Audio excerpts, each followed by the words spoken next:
Hello everyone, welcome back to my channel. Today we will study about limit of a function. The limit of a function fx is the constant L to which the function fx approaches as x approaches the value a, where a is a real number. We have taken a function x. Then if our x value approaches to this a, then the limit of this function fx is the constant L, such that the difference between the constant L and the function fx may be made as small as we please by taking x sufficiently near a and is expressed as. So how we will write limit? See here, this is the form of writing a limit, or this. So either we have to write capital LT or small lim. When we will write lim, just write small l, and when we will write lt, we have to write capital T. So limit x tends to a, that means our x value is going to a, then our function limit will be a constant L. Right hand limit and left hand limit.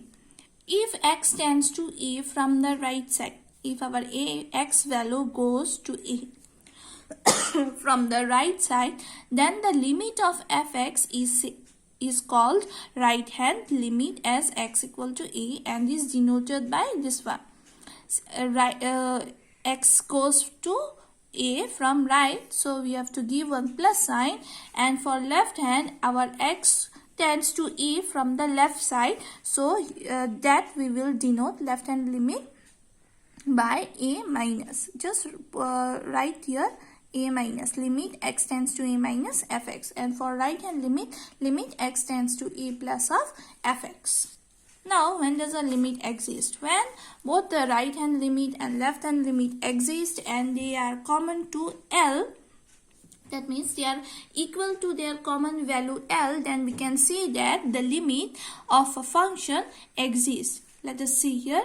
This is your right hand limit, since we have a plus here and we have a minus here, so this is the left hand limit. Both these values are equal to L, so this limit of a function does exist. Okay, let us see some theorems on limit.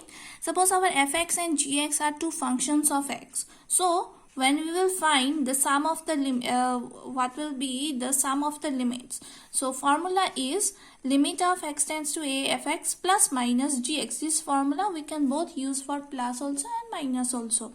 So right hand side will be limit of fx. First write limit with the first function and give the operator, then again write limit with the second function. That means limit of x tends to a fx plus minus limit of x tends to a gx. Okay. In case of multiplication also, what we will write?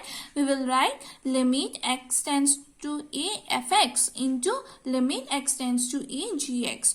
Just write limit with both the functions. And for division also, write limit first with fx, then whole divided by limit with the second function gx. And in case of power, suppose fx power n, what we will do? We will write limit with the function, then whole power n. Okay. Now limit fx plus minus c. Here c is a constant. Since c is a constant, so what we will do? We will not write limit with a constant. We will write limit only with the function. Here fx is the function, so write limit with the function, limit of fx, then plus minus c. Same here, we have c constant, so first write c, then write limit with the function, then c, write c divided by limit of gx. Since limit gx is the function, so write limit of gx. Let us see one problem. We have to find the value of this limit. Now our x value is given to, and this is the function fx. Okay, this is the function fx and our x value is 2. So what we will do, in place of x we will just put the value 2. And when you will put the value 2, please don't write this limit. Okay, So it will be 2 square minus 4 divided by 2 minus 2. In place of x, write 2. So what we got? 4 minus 4 divided by 2 minus 2. That means 0 by 0 form. Since we are getting 0 by 0 form, so what we will do, we will not proceed. This cannot be our answer. When we will get 0 by 0 form, we have to apply another method. See here what we will do. Limit x tends to 2, then x square minus 4 x minus 2. This was given. Now we have one formula, a square minus b square. What was the formula? A plus b into a minus b. This was the formula. So see the numerator in the function. Numerator is what? X square minus 4. We can write 2 square divided by x minus 2. So limit x tends to 2 up. We will apply this formula here. Our a is x and our b is 2. So what we can write? X plus 2 and x minus 2. Just apply this formula. Okay. This is the formula, and denominator is x minus 2. So these two terms will get cancelled out. We are left out with limit of x plus 2. Now what we will do? Now we will finally put our value 2 in place of x. So write 2 plus 2. Here we have x. So in place of x we will write 2, and we have already 1 2. So that is your answer 4. So in this way we will find value of a limit. If you get this form 0 by 0, or say a by alpha, or not alpha, infinity, or say a by 0 form, or infinity by infinity form, if you get all these type of form, 0 by 0, a by infinity, a by 0, infinity by infinity, if the function attains to this form, then we must not put the limiting value of the variable in the function. Okay. Because why? Because these forms are intermediate forms. So let us check one more example. So next question is limiting x tends to 2, x square minus 3x plus 2 divided by x square plus x minus 6. We all know what is the numerator. The form of a numerator is a polynomial of second degree. Since here highest power is 2, so this is a polynomial of second degree, and denominator is also a polynomial of second degree.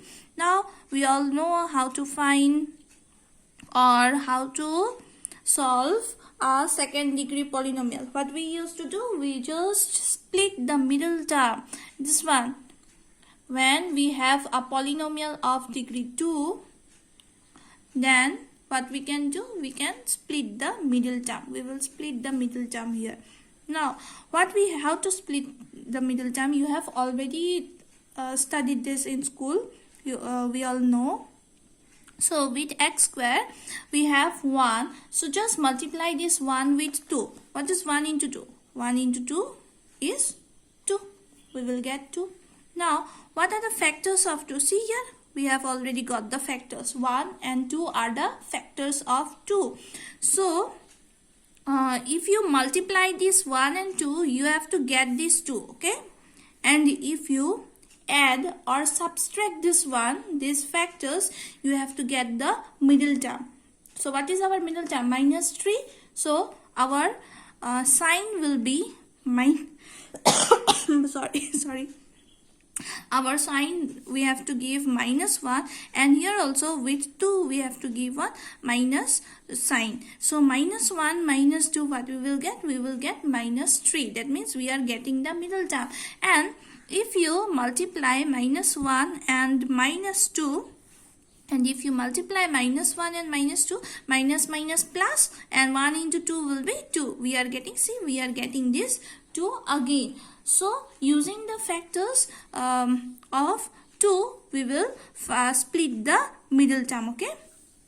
So here we got x square. In place of 3, I have already said that it will be minus 1 and minus 2, because minus 1 minus 2 is minus 3. So let me write minus of x and minus of 2 plus 2. Same way in the denominator with x we have 1. So 1 into the constant minus 6. Let me write here.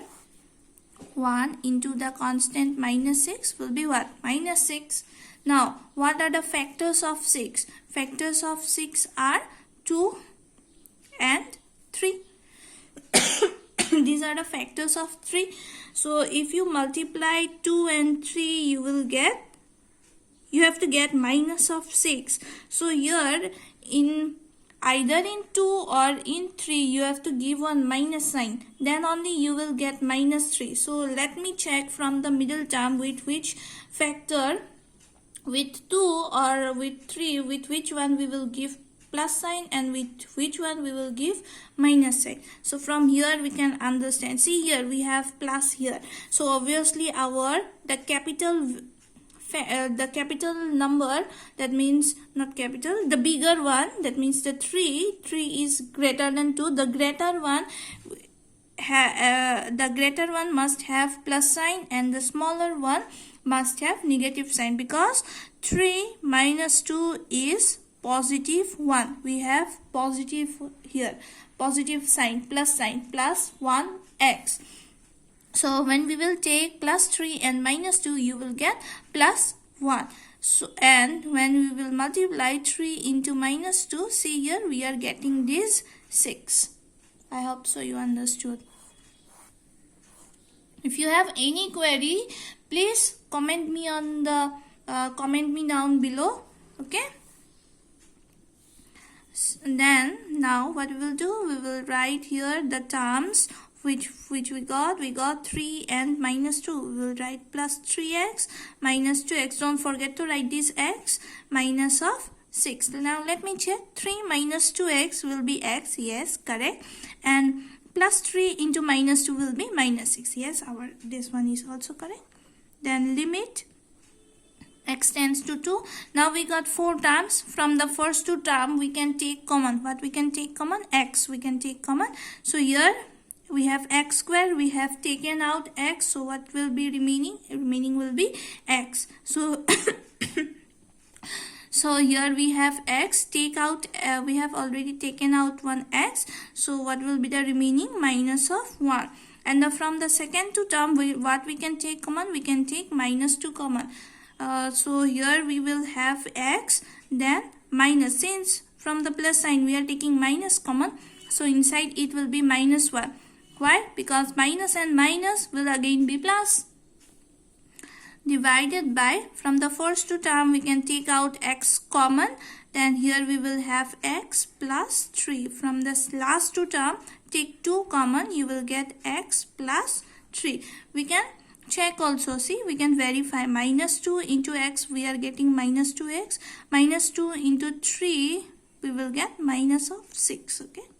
So next step, we have 2 terms in common, x minus 1, x minus 1. So let us take x minus 1 common. Then here, from here we will get x. From here we will get minus of 2. And below we have x plus 3 common in both the terms. So here remaining is x, here remaining is minus of 2. So minus 2, x minus 2 cancelled. So what we got? We got our limit to be x tends to 2, x minus 1 by x plus 3. Now we will put the value. We will put in place of x 2. Let me write here 2 minus 1. When you put the value, please don't write the limit. Just put the value in the function. You will get 2 minus 1, 1. 2 plus 3 will be 5. So this is our answer. Next question, this one, please try to solve this yourself. Limit x tends to half, 2x square plus 3x minus 2, 2x square plus 5x minus 3. This you try yourself. And one more question, this one, this also you try yourself. Limit x tends to 3x square minus 5x plus 6 by x square minus 4x plus 3. Okay, you try to solve these 2 problems yourself. Thank you for watching the video.